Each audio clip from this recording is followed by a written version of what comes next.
Junko Furuta was a 17-year-old Japanese girl whose case became known as the concrete-encased high school girl murder case. Furuta was kidnapped by 4 teenage boys and, aside from the brutality of the assaults against her, the most disturbing thing is that she was held at one of the kidnappers' houses and his parents were present the entire time, knew what was going on, and did nothing to stop it. Also extremely disturbing is that Furuta turned 17 while she was in captivity and enduring these horrors. There's something tremendously upsetting about that. To avoid concern over her abduction, the perpetrators forced Furuta to call her parents and tell them that she would be staying at a friend's house for a while. Over the course of her confinement, Furuta was repeatedly raped, beaten, and tortured by her 4 captors until they killed her. The parents of Kamisaku, one of the perpetrators, were present in the home for at least a part of the time that Furuta was held captive, and though she pleaded with them for help, they did not intervene, later claiming that they feared their son too much to do so. The killers hid her corpse in a 208-liter oil drum filled with concrete. They disposed of the drum in a tract of reclaimed land in Koto, Tokyo. In 1993 in England, 2-year-old James Bulger was abducted by 2 10-year-olds at the mall while his mother was distracted. After taking him from the mall, the 2 boys took Bulger on a 2.5-mile walk.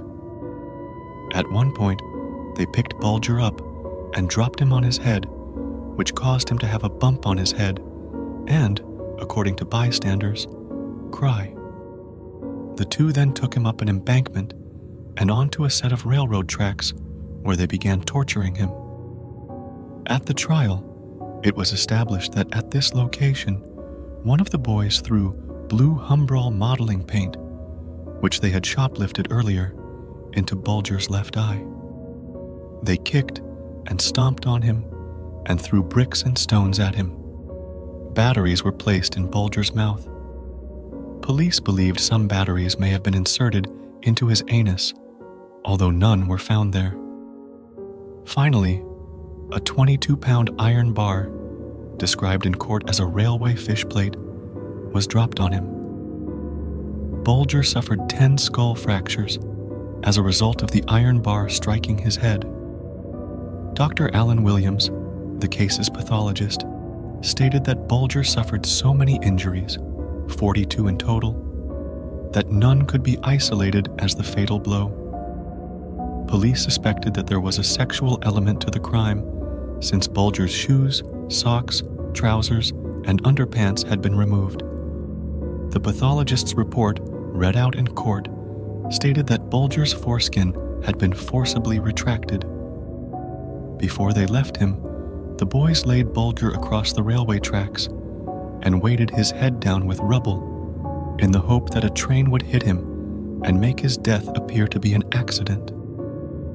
After Bulger's killers left the scene, his body was cut in half by a train. Bulger's severed body was discovered 2 days later on the 14th of February. In 1979, Lawrence Bittaker and Roy Norris, infamously known as the Toolbox Killers, unleashed a reign of terror upon Los Angeles. Prowling the streets in their van, they preyed on young women, offering rides before subjecting them to unimaginable horrors. Once inside the van, victims faced brutal torture, their suffering recorded on tapes that would later serve as damning evidence in court. An excerpt from the transcript between Lawrence Bittaker and Shirley Ledford, one of the victims, says, "At this point, after Bittaker had forced Shirley to fellate him, repeated sounds of an administered beating, interspersed with loud screams, can be heard as Bittaker savagely beat Shirley about the breasts and, to a lesser degree, head. Bittaker then extracted his pliers from the toolbox. Shirley then emits several high-pitched, prolonged screams and cries of agony as Bittaker alternately squeezes and twists her labia, clitoris, nipples, and breasts with the pliers. Bittaker then returns the pliers to the toolbox.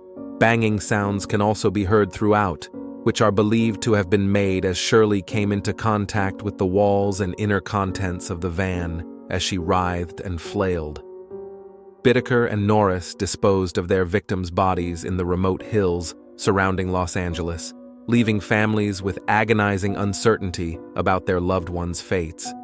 The nightmare ended when one brave survivor managed to escape and alert authorities, leading to the apprehension of the killers.